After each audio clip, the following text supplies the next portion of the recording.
ব্যথার যন্ত্রণায় কাতর হয়ে রাজবাড়ীতে চিকিৎসার আশায় ক্লিনিকে হাজির হওয়া সেই হনুমানটি এখন খুলনায়। উন্নত চিকিৎসা ও নিবিড় পরিচর্যা অনেকটাই সুস্থ হয়ে উঠেছে প্রাণীটি, তবে পুরোপুরি সেরে উঠতে আরও কিছুটা সময় লাগবে বলে জানিয়েছে সংশ্লিষ্টরা। খুলনা বিভাগীয় প্রতিনিধি মোহাম্মদ অসীমের তথ্যচিত্রে ডেস্ক রিপোর্ট। খুলনা বন্যপ্রাণী পুনর্বাসন ও সংরক্ষণ কেন্দ্রের চিকিৎসাধীন রয়েছে আলোচিত সেই হনুমানটি।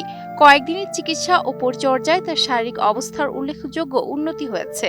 এখন আগের তুলনায় অনেকটাই স্বাভাবিক আচরণ করছে প্রাণীটি। চিকিৎসক ও বন বিভাগের কর্মকর্তারা বলছেন, গত শুক্রবার আহত অবস্থায় রাজবাড়ীর পাংশা থেকে খুলনা বন্যপ্রাণী পুনর্বাসন ও সংরক্ষণ অধিদপ্তরের লোকজন এসে হনুমানটিকে নিয়ে আসে।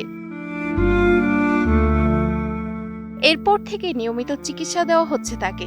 ক্ষত ও শারীরিক দুর্বলতা অনেকটাই কমেছে, তবে পুরোপুরি সুস্থ হতে আরো কিছুদিন পর্যবেক্ষণে রাখতে হবে। হনুমানটির এই বিশেষ করে এই হাতের যে জায়গাগুলো এবং বুকের নিচে এখানে বেশ একটা বড় ক্ষতর চিহ্ন আছে। তো সেই জায়গাগুলোতে আমরা ডাক্তারের পরামর্শ মোতাবেক আমাদের বিভিন্ন রকমের মেডিসিন আছে এবং আমরা এগুলো সিরিঞ্জ দিয়ে বা যেভাবে আমাদের বলতেছে সেভাবে আমরা এখন চিকিৎসা করতেছি।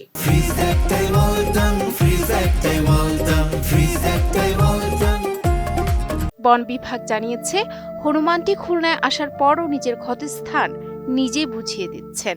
তাকে জিজ্ঞাসা করেছে তোমার সমস্যা কি, কোথায় ক্ষত। সে কিন্তু আঙুল দিয়ে তার ক্ষত জায়গাটা দেখিয়েছে যে এই জায়গা আমার ক্ষত।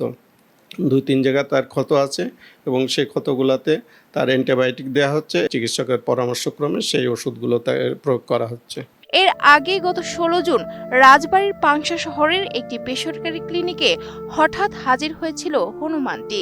অস্বাভাবিক আচরণে সে যেন নিজের অসুস্থতার কথা বোঝানোর চেষ্টা করছিল। ঘটনাটি স্থানীয়দের মধ্যে ব্যাপক আলোড়ন সৃষ্টি করে।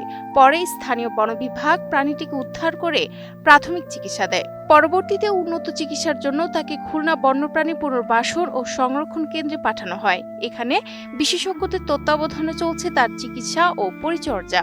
এটা আমরা দেখিনি, বাট এটা আমরা প্রথমবারের মতো দেখলাম যে সে অসুস্থ বিধায় চিকিৎসার জন্য সে বুঝতে পারছে যে আমার চিকিৎসার জন্য হাসপাতালে যেতে হবে। সে হাসপাতালে গেছে এবং চিকিৎসা নেওয়ার জন্য চেষ্টা করছে। সেখান থেকে প্রাথমিক চিকিৎসা দেওয়া হয়েছে। তারা আরও উন্নত চিকিৎসার জন্য আমাদের এই উদ্ধার ও পুনর্বাসন কেন্দ্রে নিয়ে আসি এবং আমাদের এখানে ভেটেরিনারি ডাক্তার নাই। আমরা গাজীপুর সাফারি পার্কে যে ভেটেরিনারি ডাক্তার আছে তার সাথে যোগাযোগ করে, ভিডিও মাধ্যমে যোগাযোগ করে তার ক্ষত দেখিয়ে উন্নত চিকিৎসা দিচ্ছি এবং চিকিৎসা অনুযায়ী সে ভালো আছে। মানুষের সহমর্মিতা আর বিশেষজ্ঞ চিকিৎসার ফলে নতুন জীবনের আশা দেখছে অবলা প্রাণীটি। এখন অপেক্ষা পুরোপুরি সুস্থ হয়ে আবারও প্রকৃতির মুক্ত পরিবেশে ফিরে যাওয়া। Desk report, ATN news.